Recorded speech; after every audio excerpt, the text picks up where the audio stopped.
Our Coleman-Kandi cart has just over 300 miles. Bought it November of 2023. Clearance priced at Lowe's in Kalamazoo, Michigan. You're not even going to believe the price I bought this cart for. And then hello, thanks for stopping by Flippin' Fletch's DIY-FYI YouTube channel. This cart for. And then after selling my old cart, it's a great story. We'll get to that later.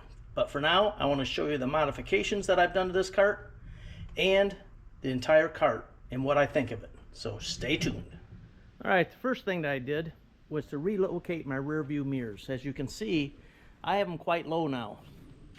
They were mounted up above the center line of the windshield. They'd bolt on here and they stuck way up here. It blocked our line of sight. And I wanted them lower, plus it makes it nice when I'm driving just to peek down. I think it's a much better look also.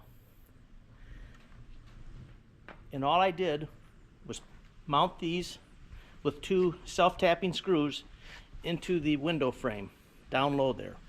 These are the two holes right here that they used to mount in, which put the mirror out here. If you notice, I have wing nuts on my windshield. I took out the bolts that were in there and I have wing nuts on them because now I can take off my windshield when I want to. When the mirror was mounted on there, you couldn't do it because one of the bolts that went through the mirrors also went through the windshield. And when it's really, really hot out, I like to remove my windshield.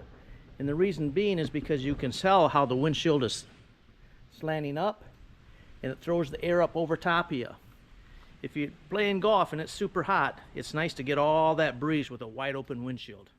Also, if you're just cruising around the neighborhood or wherever you may be, you're out camping in the campgrounds, you're driving your cart around, being able to take that windshield off on real hot days is very, very nice. So, it's a simple modification, simple to do. And when you do remove the windshield with the wing nuts on, you only have to take the bolts out of one side and then you just pull it off of the other side. So it's very simple to remove, very simple to put back on. That's all there is to it. Is your steering wheel too high? Mine just felt like I was driving a big old bus and it was just uncomfortable. So here's what I did. What you do, I already took the snap ring off of this. You can just zip tie it back on. If I can get this to come up. There we go. There's 4 bolts under there. And what you do is you take the top 2 completely out and just loosen up the bottom 2. And once you do that, you take the top ones out, you can lower the steering wheel down. I put 2 thick washers in between this base plate here and the floor below it. And you can see a bit of that washer there. Those 2 washers, by putting them in on both sides, this side and this side, lowered my steering wheel almost 3 inches, and it's much more comfortable now. So if you think your steering wheel's setting up too high, it's a simple fix. So there you go. I also mounted a rear view mirror up here. Don't even remember where I purchased it, but I'll look it up, and if I can find it, I'll link it below. Probably on Amazon. But once again, just 2 self-tapping screws right into the frame, and you mount it and you can adjust it however you want. And it's convex or convex, so it gives you a good peripheral vision out the back. The other thing I did is I located this backup camera. I didn't want to spend much money for a backup camera because I really didn't need it, but I thought it would be handy. I found this. It's an AMTIFO, I guess. I purchased this and the picture on it is phenomenal. I got this thing for just, I think it was $39 and something. It was definitely under 40 bucks. I'll link that below also. But it was a great addition to the cart and I like to have it. Plus when I'm driving down the road, and I can just look at that and see if there's any cars coming up behind me, but I also have the rear view mirrors. A little bit overkill, but it's nice when I'm backing up to see how close I'm getting to something. So it's pretty slick. I also purchased a 6-gang fuse box. Got this from a gentleman called Alton C. Lee. He's on the Facebook page for the Kandi carts. I'll put a link below to him, and if you want to order one, he makes these himself. He does a lot of stuff for Kandi carts, and he's a wizard when it comes to it if you have any issues. I was a little concerned about that, to getting service and everything done, but now that I've met Alton, he's a fantastic resource and very, very helpful. And he's also a Marine veteran. I think it was a Marine. All I know is he's a veteran, and he's one fine man. This is the only logical place I could find to mount my sand bottle. We play a tremendous amount of golf. And I was able to get it mounted on here, and I can just hop out, grab it, fill my divot, put it back in. There was no place to put it on here. There was just no place to get it on a flat surface, and it works out real well there. Not perfect, but it's good.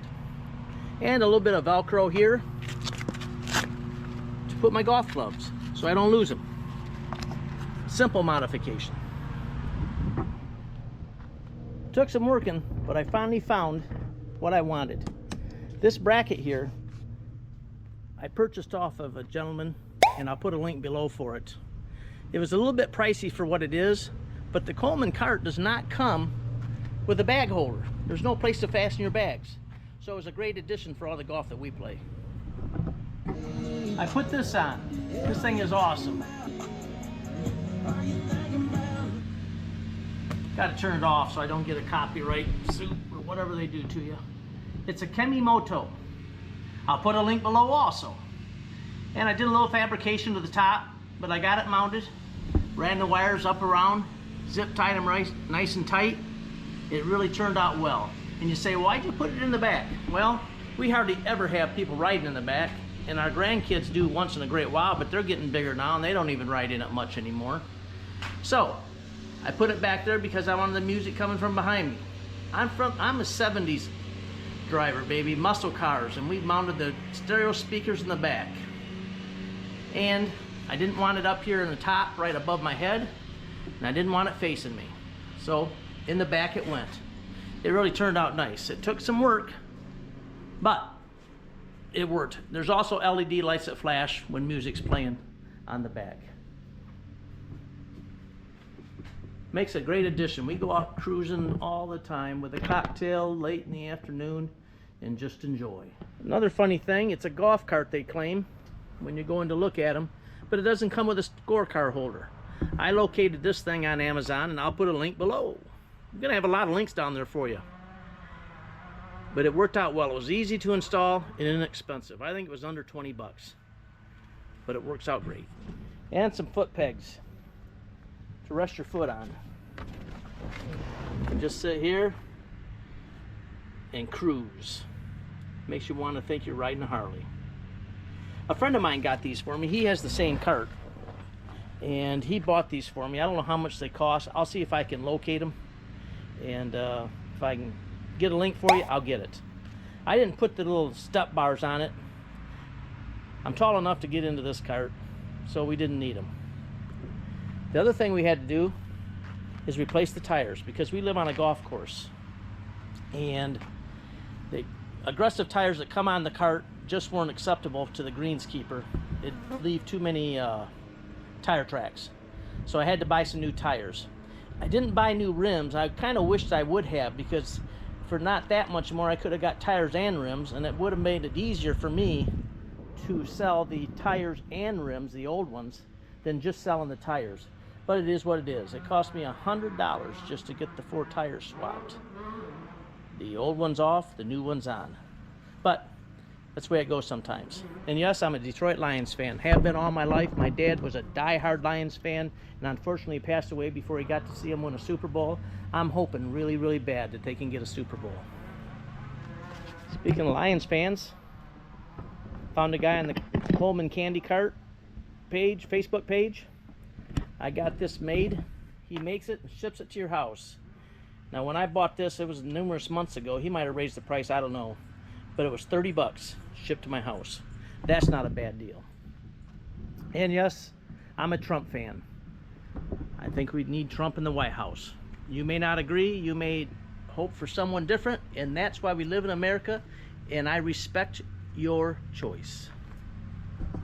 Got the Key West sticker. There used to be reflectors here. I took them off. Didn't like them. Got that line sticker. Oh, I almost forgot. I got me some mud flaps. And the reason being, it does not come with mud flaps. And what it would do, the tires would throw the mud all up on here, get the cart bag all dirty and nasty. And I says, I'm not having that. So I simply went to an auto parts store. It's not easy to find mud flaps nowadays in auto parts stores. But I found a pair, and they're working out pretty darn good. I don't get mud and everything up on there. They're just hard plastic, and I kind of just fabricated a way to mount them up under there, and it worked out wonderful. So one other thing, when I got this cart and you go riding, the roof squeaked horribly bad. It just drove you nuts. And what I did is I took out every one of these bolts that holds the plastic roof on, and I put Loctite on them and put them back in. Now it's as quiet as can be. So if your roof's driving you nuts, you want to get some Loctite on them. There's a lot of them to do, but trust me, it's well worth it and quiets it down. And while I'm saying it, it only comes with this one grab bar. I bought some really inexpensive on Amazon. You buy them in packs of 2s. So I bought 2 packs. I put that one there. I put one here. For people, if they're getting in, they can just reach up, grab it, get up into the cart.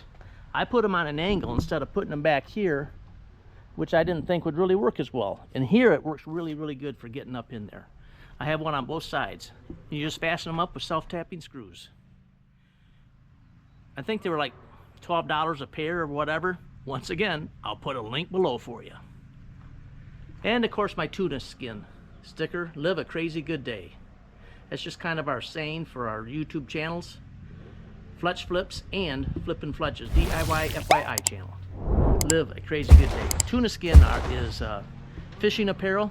They're located in Fort Myers Beach. They have one in Key West. I'm not sure if they have any others yet, but it's a super cool store. So if you're down there, check them out. And this golf cart did not come with glove box doors. It was just an open place. Got me some pistachios in there. It just was open. You drive and stuff would fall out of them. So they have these doors that you can purchase on Amazon. And yes, I will provide you with a link. Now, these were not cheap. $69 for 2 pieces of plastic you mount on the doors, or mount on the openings. And it is what it is, but you have to have them. I wanted them, and I got them. So check it out. A link below. And one other thing that I did, the backup buzzer that comes on when you put the cart into reverse is so loud it was ridiculous. And the emergency brake, or the brake for parking, has a buzzer. You can see up there the 2 gray things. Those are the buzzers. I wrapped them with duct tape, and it quieted them down a lot. It sounds a lot better. You can still hear them, but it's not obnoxious. So just one more thing that I did to improve. Well, I think I covered everything.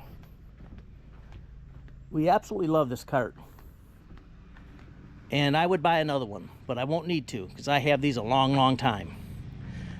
I bought this cart for $7,000 plus taxes. I had a 2011 E-Z-Go golf cart that I bought in 2013, and I paid $3,200 for it. I cleaned it up, detailed it. I always take good care of my stuff. It looked fantastic. And I put it on Facebook Marketplace. It sold in 2 days for $3,400. So I made $200 on the stupid thing and had it for, what, 10 years. It was wonderful. Thanks to COVID and everything going sky high. This is my wife's. This is kind of, it is definitely a golf cart. She's a phenomenal golfer, but she uses it as her work cart also. And she calls it her chariot. So she's got that one. But this cart, I've not had one single issue with it. Nothing. 312 miles on it. It rides like a dream, runs like a dream, super quiet, and I can get 20 miles per hour out of it. Now, I know a lot of people get their controllers modified, or whatever you call it. And Alton does that, and he does a fantastic job. I know a whole lot of people on the Facebook page that have gotten it done, and they can get 35 miles per hour out of it. I don't need to go 35 miles per hour on a golf course. Now, they may live in some of these communities and stuff where they drive the golf cart more than the car, and more power to them. 20 miles an hour is plenty enough for me, and it's a half-mile track up to our clubhouse from where we live. We live on the golf course here, and it's a wonderful cart. I really, really enjoy it, and knowing Alton really helps a lot, because if I have any questions, he's there to help me, and we greatly appreciate him in the Facebook group. I've had to contact Coleman one time because when I got the cart, one of these broke off. Windshield wouldn't stay up. Contacted them, they put in a claim. Within 2 weeks, I think it was about 10 days, I had a brand new windshield sent to my house. That's pretty good service. Now, I know a lot of people on there get to complaining about Kandi. They can't get a hold of them, they can't do this, they can't do that. I've not had that issue, and so I have nothing bad to say about the cart. Everything works fantastic. Hope you enjoyed the video. Please comment below any comments you have, positive or negative, because we'll read them all and we will reply. Thanks for watching. Live a crazy good day.